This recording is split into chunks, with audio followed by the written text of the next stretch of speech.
வணக்கம் அனைவருக்கும், நல்லா இருக்கீங்களா? இந்த வீடியோ பார்த்தீங்கன்னா ஹைப் ஆப்ஷன் கொடுங்க ப்ளீஸ். லைக் போடுங்க, கமெண்ட் பண்ணுங்கள். என்னுடைய ஃபேமிலி பற்றி நான் சொல்லிக்கிட்டு இருக்கிறேன். கொஞ்சம் ஹைப் ஆப்ஷன் கொடுங்க ப்ளீஸ். யார் பார்த்தாலும் சரி, ஃபுல்லாக நீங்கள் பிடிச்சிருந்து பிடிக்காம கொஞ்சம் விட்டுட்டு போனாலும் ஹைப் ஆப்ஷன் மட்டும் போட்டு விட்டு போங்க. ரிக்வெஸ்ட்டாக கேட்குறேன். நன்றி. காலையில் ஒரு வீடியோ போட்டிருப்பேன். அது வேறு பேச வந்து அப்பாவை பற்றி போட்டுட்டேன்.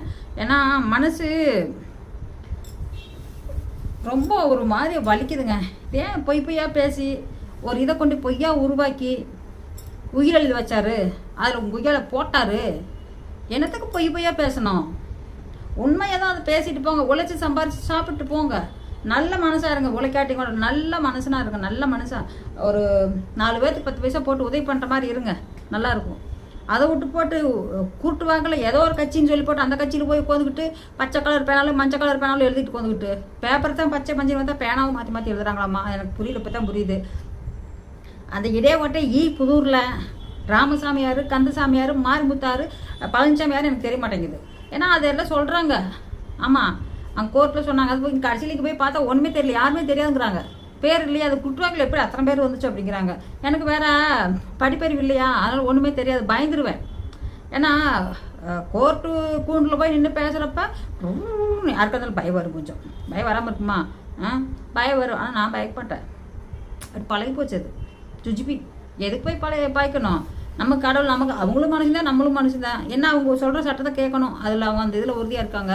அது நம்ம ஒன்றும் பண்ண முடியாது. எப்படி சொல்கிறாங்களோ அப்படி கேட்கணும். மனுஷனுக்கு மனுஷன் பேசிட்டு நம்ம போய் நம்ம தான் பெரிய இதுன்னு சொல்லிட்டான்னு சொல்லி பண்ணி போட்டுக்கலாம்ல. அப்படிங்கிறத யோசிச்சிருப்பாங்க. அதுதான் எனக்கு இப்போ டவுட்டாக இருக்குது. 3 பேர்த்துட்டு கையெழுத்து வாங்கியிருக்காங்க கஷ்டப்பட்டுங்க. அன்றைக்கி எவ்வளோ வேலை இருந்திருக்கும். அதை எழுதுறது பக்காவாக எழுதியிருக்குது. அது யார் எழுதுறாங்கன்னு எனக்கு தெரியும். கையெழுத்து என்னமோ அப்பா கையெழுத்துன்னு போயிருக்குது. இப்படி அப்பா கையெழுத்து பத்திரத்தில் இருக்குது. தோட்டத்து பத்திரம் இருக்குன்னு அதில் இருக்குது. நான் ஃபஸ்ட்டில் எல்லாம் கேட்டேன். எல்லாத்துக்கும் கரெக்ட், ஆமான்னு சொன்னேன். கடைசியில் இது வந்து கேட்குறப்ப பேப்பர்லாம் ஓகே ஆயிடுச்சு. மொபைலில் வச்சுக்கிட்டு பார்த்துக்கிட்டு சொல்லிக்கிட்டு இருந்தேன். அப்படி அப்போ எனக்கு வந்து அப்படின்னு போயிடுச்சு. இல்லை, அது யாரோ எனக்கு தெரியாது அப்படி சொல்லிட்டு நான். நீ அப்படி நீ ஃபஸ்ட்டு மகன், 2வது மகன் ஒருத்தர் இருக்கான் பார்த்தியா? அவன் எப்படி தெரியுமா? அம்மாவை பார்க்குறேன்னு சொல்லி போட்டு அம்மா நாங்க ஐயா மோதிரமெல்லாம் தூக்கிட்டு போயிட்டேன். வெக்கங்கட்ட நாயி, வெக்கங்கட்ட நாயி, உனக்கு மண்டையில் மசாலா இருக்குது இல்லையாடா? பொது சொத்தை கொண்டு தின்னா விளங்காம போயிடுவீங்கடா. ஐயா ஆத்தா இருக்கும்போதே சொல்லியிருக்காங்க. அதை பொது சொத்தை திங்காத, நாசமாக போயிட்டு இப்போவே பாதி. இன்னும் கேவலம், இதை விட நல்லா கேவலம் வேணும். நான் உலகத்தில் வந்து இப்போல்லாம் பிள்ளை லவ் பண்ணிகிட்டே போதும்னு சொல்லிக்கல பெருமைக்கு. ஆனால் வந்து அது எப்படி கொண்டு நம்ம ஊரில் வந்து சொன்னால் கேட்டுக்குவாங்களா? சத்தியமாக கேட்க மாட்டாங்க, ஏற்றுக்கவே மாட்டாங்க. நீ சொல்லிட்டு போங்க, இப்படி நடந்துருச்சு, இப்படி போயிடுச்சு. ஹார்மோன் ப்ராப்ளமா? இது ஹார்மோன் ப்ராப்ளம், அதனால அப்போ போயிடுச்சுன்னு சொன்னியாமா இருக்கட்டும். என்கிட்ட ஒருத்தர் சொன்னாங்க. அதனால நான் கேட்கல, எனக்கு என்ன தெரியும். அது ஓடிடுச்சு. சரியா? பிள்ளைய பற்றிலாம் குறை சொல்கிற வழி இல்லை. நீங்கள் 2 பேரும் பண்ணது அப்படி பாவம் பண்ணால் அப்படித்தான் கடவுள் கொடுப்பார் தண்டனை. நம்ம குடும்பத்தில் யாராவது இப்படி ஓடி போய் கல்யாணம் பண்ணிக்கிறாங்களா? ஏன்டா இப்படி பண்ணுறீங்க? காசுமாக பிடிச்சதே இப்படி போச்சு, பொழப்பு நாசமாக போச்சு. இப்போ ஏதோ வயசு இருக்குது பொழைக்கிறாங்களா? பெங்களூர்லாம் இப்போ கல்யாணத்துக்கு முன்னாடி 2 பேரும் போயிட்டு வந்துட்டாங்களாமா. அதுவும் எனக்கு சொன்னாங்க ஒருத்தர். அப்படி கூட போயிட்டு அவ்வளோ தைரியமாகிடுச்சு பாரு. இந்த கனகால வளர்த்துனால என் பொண்ணை அதெல்லாம் அப்படி இல்லை, வேஸ்ட்டு. நான் பயங்கர ஸ்ட்ரிக்டில் போட்டு கட்டி வச்சேன். அது சரி அம்மா நீங்கள் இதே கட்டுன்னு சொல்லி எடுத்துக்கிச்சு. ஒரு சினிமா கூட மாட்டேன். கோயம்புத்தூரில் படிக்கிறப்ப எங்காவது வந்து எல்லாம் மாலுக்கு போகிறேன், அங்கே போகிறேன், ஷாப்பிங் பண்ணுறேன், அதுக்கு விட மாட்டேன். நான் தான் எல்லாம் வாங்கி கொண்டு கொடுத்துட்டு வருவேன். நீ ஹாஸ்டலுக்குள்ளேயே கிடக்கணும் அப்படின்ட்டு. அதுக்கப்புறம் நான் கூட போய் இருந்து படிக்க வைக்கிறப்போ டைமுக்கு வந்துடணும். எக்ஸ்ட்ரா டைம் பேசினா மனப்படியே பிச்சு போடுவேன். அதை தெரியும். அந்த மாதிரி ஸ்ட்ரிக்டாக வளர்த்துனேன். அது கொஞ்சம் உங்களுக்கு நம்பிக்கையோடு கொடுத்துட்டீங்க. அதை நம்புறவங்க ஏன்டா அப்பா அம்மா பேச கேட்கல, 2 பேரும் அப்பா அம்மா சொல்படி கேட்கல, அப்பா அம்மா சரி அந்த பிள்ளைக்கு ஏதோ 10-5 கொடுத்துருங்கன்னு சொன்னால் நான் கொடுக்க மாட்டேன். நீ கஞ்சி கோமிட்டு எனக்கு தெரியும்டா. நீ கஞ்சி கோமிட்டு முண்டாட்டி அதை விட கஞ்சி கோமிட்டு அப்புறம் எப்படி தெரியும்? ஏண்டி ட்ரெஸ்க்கு நல்லா என்னென்ன செஞ்சதெல்லாம் கணக்கு போட்டிங்களே. அந்த குழந்த பிள்ளையிலிருந்து நான் எத்தனை செஞ்சு கொண்டாந்து ட்ரெஸ் வாங்கி போட்டு எத்தனை பண்ணியிருக்கேன் நான். அதுக்கப்புறம் இப்போ முடியல. உனக்கு காசு கொடுக்கணும்ல, கண்டிப்பாக வரும். எவ்வளோ 1.5 லட்சம் செஞ்சுருக்குற நீ. மகாபெரிய யோகிக்கிட்டா நீ தான்டா, யாருமே முடியாது. அதை விட உன் பொண்டாட்டி என்னமோ பயங்கரமான டேலண்டடாம்படா சொல்லிக்கிட்டு இருக்காங்க. ஆமாம், நான் நினச்சேன் நான் கோர்ட்டில் பயக்கெல்லாம் இல்லை, பயக்காமல் பேசினேன். அது சர்ச்சுக்கிட்ட கொஞ்சம் என்ன சொல்லி கேட்டேன்னா, கொஞ்சம் உனக்கு ரிக்வெஸ்ட் சொல்லி கேட்டேன், ஒரு 2 வார்த்தை சொல்லிக்கிறேன், கொடுங்க, கொஞ்சம் ஒரு டைம் கொடுங்கண்ணா. சரி அவங்க என்னமோ கருத்து சொல்கிறவங்க சொல்லு அப்படின்னு சரி சொல்லுங்கட்டாரு. அப்படி சொல்லி வாங்கணுன்டா. நான் பயந்துக்கிட்டுலாம் வரல அதில். ஆமாம், நீங்கள் நினச்சிட்டுக்கலாம் பயந்துட்டு கோர்ட்டில் போய் நின்னதே போயிடும்டால போவார். நெவர். நான் வந்து ஒரு 13 வருஷத்துக்கு முன்னாடியே அந்த லாயர்கிட்ட போய் என் பிள்ளைக்கு டேட் ஆஃப் பர்த் சர்டிஃபிகேட் வாங்கிட்டு வந்தேன். அது உங்கள் எல்லாத்துக்கும் தெரியும். நான் 10,000 ரூபா கொடுத்து அப்போவே கொடுத்து வாங்கிட்டு வந்தேன்.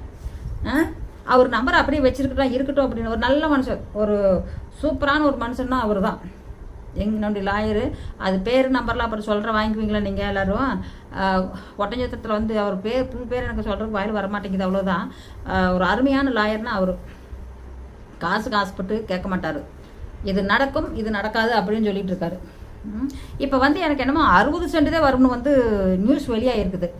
ஆமாம், பாலிமர் நியூஸில் வருது, வெறும் 60 சென்ட் தான் வரும். அப்படியா? என்னம்மா அது எனக்கு தெரியாமல் போச்சு. இல்லையா இன்னும் கொஞ்சம் அதிகமாக வர மாதிரி போட்டு 2 கேஸாக போட்டுருக்கலாம். ஒன்று அப்பாவில் போல, ஒன்று தாத்தாவில் போட்டிருக்கலாம். அப்புறம் இன்னும் 2 பேர் இருக்காங்களா அதுக்கு பேரனுங்க கிழக்கு தோட்டத்தில், அவங்களும் போட்டிருப்பாங்க. அதுக்குள்ளே விட்டு போட்டு நம்ம 3 பேரும் அடிச்சுட்டு திரிகிறோம் அந்த 60 சென்ட்டுக்கு. பார்க்கலாம் 60 சென்ட் மட்டும் வருதா இல்லை 2 ஏக்கர் வருதான்னு பார்க்கலாம். ஏன்னா அதுக்கு சில டெக்னிக்கலாக இருக்குதாம்மா.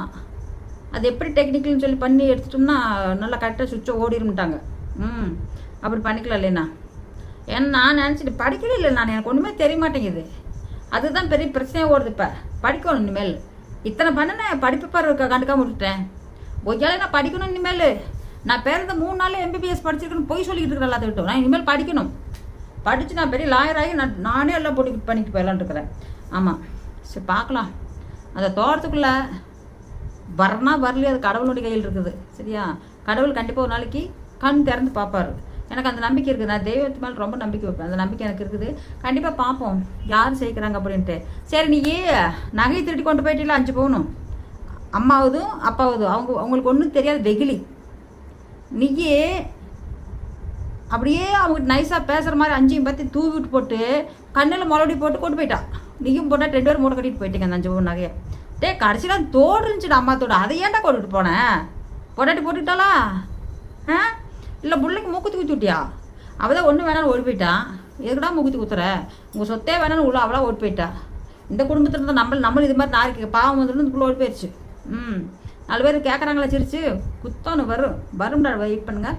நன்றி, வணக்கம். உங்கள் ஹைப் ஆப்ஷன் கொடுங்க எல்லோரும் ப்ளீஸ்.